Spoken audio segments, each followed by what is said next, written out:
Welcome back. Today we are going to talk about the EPZ Q5, and you're going to kind of see the Q5 there in the middle.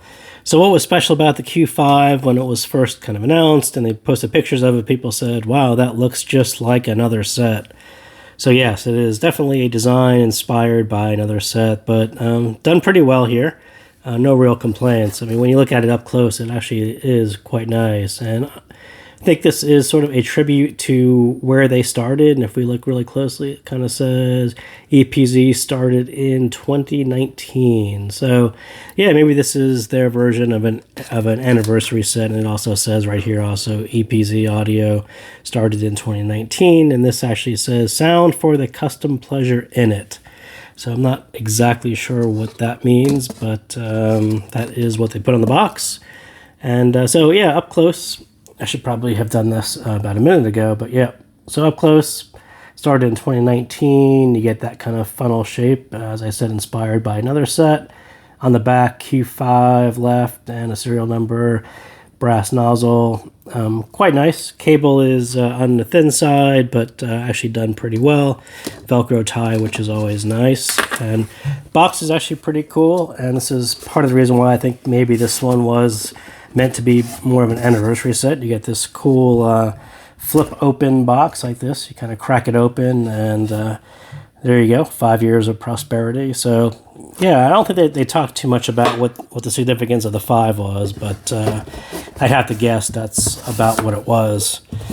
So we'll start right here. And for those of you who have watched enough of my videos, you've heard me complain about 5K before. This is going to be really no different. And I typically start out by apologizing and saying, like, I am very, very sensitive to 5K peaks, and they tend to color the whole sound on the set. And this one is pretty much going to go down that way. So don't read too much into it. We'll kind of go through it quickly. You could read my notes, but you know, as far as what you might hear versus what I might hear, they may be totally two different things.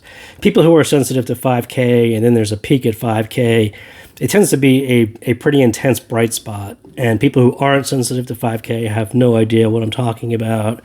And they'll think this sounds like an amazing set, and it probably does to most people. But for those of you who are averse to the 5K bump, this one will definitely raise an eyebrow, and it's really hard not to hear the color that it imparts on the signature, for me anyway. If you're never bothered by the 5K peaks, you will get that little extra bit of presence, apparent detail, and some extra treble emphasis. So let's take a quick look at what that graph actually looks like. And we'll talk about a couple other sets that are done in different ways. So KZ's DFI, which had the green line here, which had not a bump at all, but a very much a dip at 5K. And then EDXS, which was actually supposed to look like DFI, actually bumped it up. That is the 5K in the blue. And the first time I actually listened to EDXS, I wrote back to KZ and said, this is definitely not right. There shouldn't be a peak that big at 5K. It's going to color the whole sound. And even if you aren't sensitive to 5K in the way that I am, that is a pretty large 5K bump. It's going to be very noticeable. And they said, we know, we'll fix it. And then they sort of actually did fix it before it was actually in wide distribution. I actually have a S2 version on my Squig, and you can see they actually brought it back down. It's actually closer to where Q5 is. But Q5 in the red, you can kind of see the base level is not all that far from those two sets, but you can see it's 5K levels essentially between the two. So not dipped at all like DFI, a little bit of a bump there for people who are sensitive to 5K, not as much as EDXS. So somewhere in the middle, but still noticeable, especially if you are sensitive to it, you are going to hear that. So that is what it looks like on paper.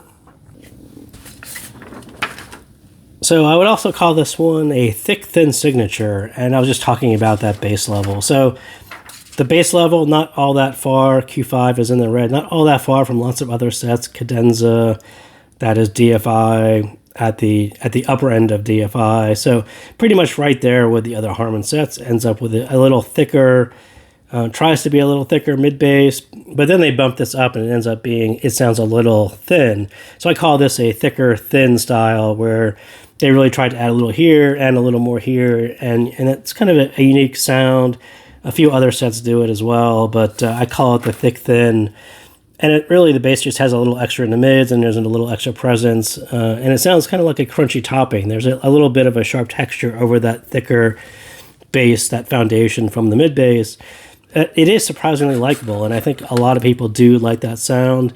And if you do, and you're one of those, you should recognize it, because it's not, like I said, it's not unique to this set. Many other sets have actually tried it. It's sort of a more V version of Harman, where you can give it a little here and a little there. It ends up with a little extra in both places. And so if it's your thing, go look for it. This one, again, it's a little 5 to 6K bright, so guitars and cymbals are going to be a step out of place, especially at a little over medium volume. No matter whether you're sensitive to it or not, you're going to notice it in that area. It's just a little brighter, a little thinner, a little extra on top. So I have talked to EPZ quite a bit, and I think they do have a knack for finding better than their price level drivers. And the same thing here. I think lots of other people who have reviewed EPZ sets, I think we all kind of generally say the same thing. They're on the right track. They keep on listening to feedback, and the tuning keeps on changing and becoming more generally appealing, and they keep on using drivers of a really decent quality. Q5, really no different. It's just a really nice set, and like I said, without the 5K, it would be better for me, but I think a lot of people will get along fine with it. Sound-wise, Harman, but really an attempt to make it a bit thicker and brighter, like I was just talking about at the same time. Takes on more of a V sound, to me anyway. Bass-wise, similar levels to lots of other sets like Cadenza. It's really trying to prevent that overly lean Harman mid-bass. But the key here is that balance with the treble. A little lighter treble track, and you catch more mid-bass. It sounds thicker, bleeds into the mids a little bit. You get kind of a nice foundation there. A track that happens to have more treble, and you really start to hit that right balance of enough up top where the treble is kind of riding right above the bass on top of that thickness, and it's a little less noticeable. You can really hear it on Metallica's Enter Sandman, the remastered version, where you're expecting those opening drums to really hit hard and go deep, kind of shake your head a little bit. And they kind of do that, but then when the guitar is right on top of it and everything else kind of layers on top of it, and you start to notice this takes a dominant position in the mix, and this sort of falls back a little bit. But Enter Sandman actually hits this pretty hard. There's a nice level there, and this sort of doesn't really shake your head as much as you think it's going to from that bass level.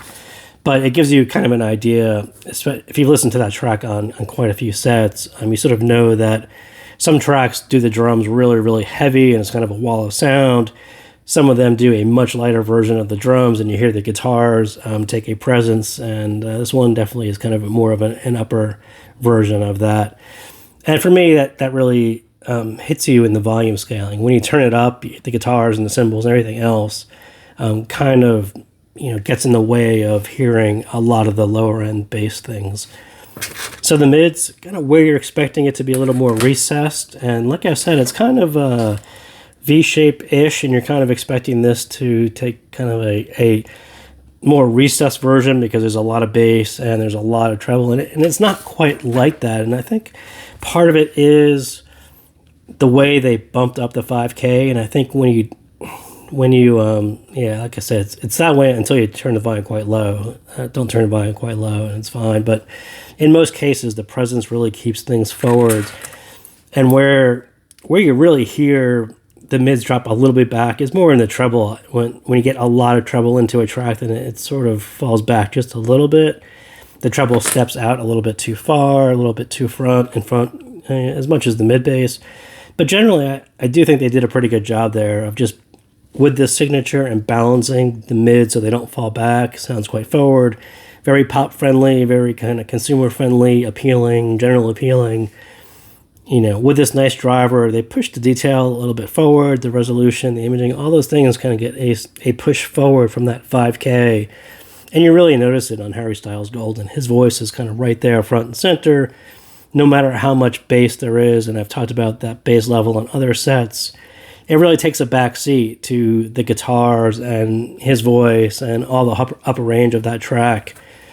So yeah, I didn't really think it fell back at all. I think it actually comes across as quite forward, treble, and again, this is kind of where the 5K kind of hits you. So either it sounds like a good dynamic driver treble on a nice dynamic driver, or you're going to notice that emphasis right in the middle at 5K where it takes a bit of the balance away from that lower to upper treble. And that's what it is for me. It essentially sounds like a bright spot in the treble. And for me, it's just really not as easy to hear the upper treble when the emphasis is a little bit lower. And that really leads to stage things, probably mostly my ears and my sensitivity to 5K, but it really comes across as wide with not much height. The bass on Dire Straits' Calling Elvis, that 1 minute, 4 seconds, it really fills your head. And it's kind of what I was talking about with the bass. It's when there isn't that much treble in the song, you end up with a really heavy low end. And then right there, kind of you get to feel that. It sounds a little less technical and kind of a fun sound. And then the upper treble never quite has the expansive effect, keeping the Q5 from sounding a little more than its price point. Pretty close, but as far as having a big sound stage and having that upper treble really expand it out and make it feel like a really great experience, it's kind of almost there. I think they got pretty close, but get rid of the 5K and they probably would have been there. So that is what I got on the Q5K. So thank you guys again for tuning in, and I will see you next time.